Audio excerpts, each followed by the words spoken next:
இன்றைக்கி நம்ம பார்க்க போகிற ரெசிபி டோனட். இப்போல்லாம் கிட்ஸுக்கு டோனட் வந்து ஒரு ஃபேவரட் ஸ்நாக் ஆகிடுச்சு.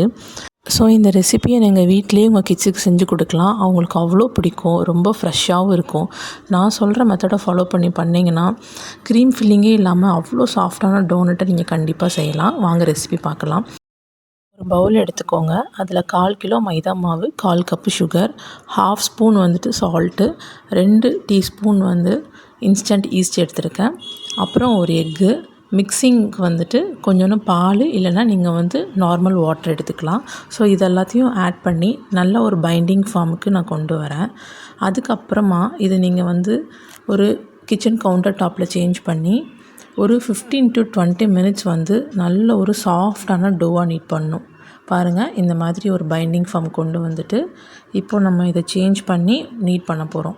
இப்போ நீட் பண்ணும்போது டோ வந்து கொஞ்சம் டைட்டாக இருந்ததுன்னா கொஞ்சமாக தண்ணியோ இல்லை பாலோ தெளிச்சிட்டு நீங்கள் வந்துட்டு நல்லா நீட் பண்ணணும். இப்போ டோ பார்த்துக்கோங்க எப்படி ரஃப்பாக இருக்குன்னு.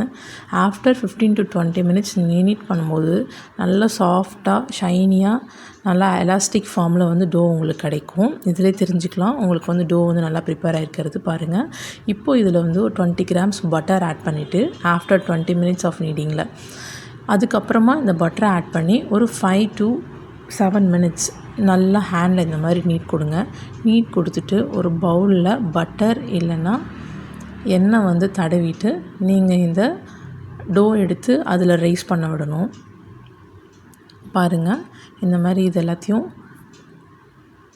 நல்லா ஒரு பால் ஷேப்புக்கு நீங்கள் எடுத்துகிட்டு பவுலில் போட்டு கிளிங் ரேப் பண்ணிவிட்டு இது நீங்கள் ஒரு 1.5 மணி நேரம் நீங்கள் இதை நல்லா ரைஸ் பண்ண விடணும். இப்போ பாருங்கள், இந்த டோ வந்துட்டு ரைஸ் ஆனதுக்கப்புறம் எவ்வளோ சேஞ்ச் இருக்குன்னு. நல்லா ஏர் வந்து ரைஸ் ஆகி கிளிங் ரேப் எப்படி இருக்குது பாருங்கள். ஸோ இப்போ இதை எடுத்து விட்டுட்டு நல்லா ஃப்ளோரில் வந்துட்டு கவுண்டர் டாப்பில் இந்த மாதிரி ஃப்ளோரை டஸ்ட் பண்ணிவிட்டு இந்த டோ வந்து நீங்கள் ட்ரான்ஸ்ஃபர் பண்ணிக்கலாம். ட்ரான்ஸ்ஃபர் பண்ணிவிட்டு இந்த மாவு மேலேயும் கொஞ்சம் டஸ்ட் பண்ணி ரோலரை வச்சு இந்த மாதிரி நல்லா ரோல் பண்ணி விட்டுக்கோங்க. ரொம்ப தின்னாகவும் இருக்கக்கூடாது, ரொம்ப திக்காகவும் இருக்கக்கூடாது. மீடியமாக வச்சு ரோல் பண்ணிவிட்டு இந்த மாதிரி வீட்டில் இருக்கிற ஒரு டூலை யூஸ் பண்ணி ஒரு டம்ளரோ இல்லைன்னா ஒரு சின்ன மூடி வச்சு உங்களுக்கு வேணுங்கிற ஷேப்பில் நீங்கள் இந்த மாதிரி கட் பண்ணி எடுத்துக்கலாம். கட் பண்ணி எடுத்துகிட்டு ஒரு 1/2 அன் ஹவர் வந்து நீங்கள் ட்ரேயில் தனித்தனியாக வச்சு இதை ரைஸ் பண்ண விடணும். கொஞ்சம் கேப் விட்டு தான் நீங்கள் வச்சு ரைஸ் பண்ணணும். இல்லைனா பக்கத்தில் வச்சிங்கன்னா ரொம்ப வந்து ஒட்டிட்டு நீங்கள் எடுத்து அதை ஃப்ரை பண்ணும்போது ரொம்ப கஷ்டமாயிடும். பாருங்கள், இந்த மாதிரி தனித்தனியாக வச்சுக்கோங்க.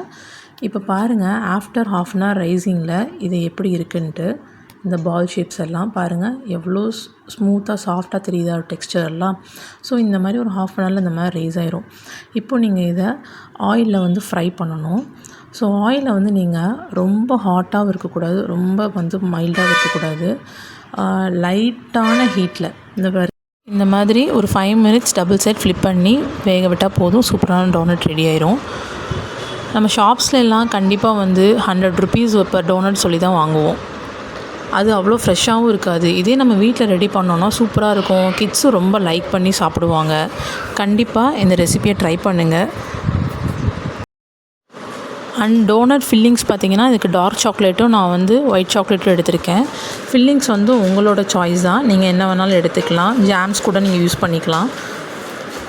அண்டு ஃபில்லிங்ஸ் வந்து பார்த்திங்கன்னா இதுக்கு விப்பிங் க்ரீம் இல்லைனா ஃப்ரெஷ் க்ரீம் யூஸ் பண்ணலாம். அதை ஜஸ்ட்டு ஹீட் பண்ணிவிட்டு நல்லா பாயிலிங் ஸ்டேஜுக்கு வந்ததுக்கப்புறமா சாக்லேட்ஸை சாப் பண்ணி அதில் ஊற்றி நல்லா மிக்ஸ் பண்ணிங்கன்னா போதும். நல்ல க்ரீமியான சாக்லேட்ஸ் வந்து ரெடி ஆயிரும். அதை வந்து நீங்கள் ஃபில்லிங் யூஸ் பண்ணலாம். ஜஸ்ட் இதில் வந்து ஒரு ஹோல் மாதிரி நீங்கள் போட்டுட்டு உள்ள க்ரீமை ஃபில் பண்ணிக்கலாம். அதுக்கப்புறமா இது ஆறுனா கூட இதோட டெக்ஸ்சர் வந்து மாறாது. இந்த மாதிரி நல்லா ஃப்ளஃபியாக நல்லா பார்க்குறதுக்கு இப்படியே தான் இருக்கும் உங்களுக்கு செகண்ட் டே வரைக்கும். இந்த மாதிரி சாக்லேட்ஸை வந்து ஃபில் பண்ணிக்கோங்க.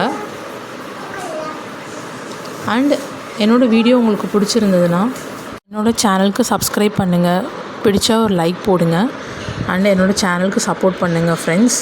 நான் சென்னை பேஸில் வந்து பார்த்திங்கன்னா பேக்கிங் கிளாஸஸும் எடுத்துகிட்ருக்கேன் முகலிவாக்கமில்.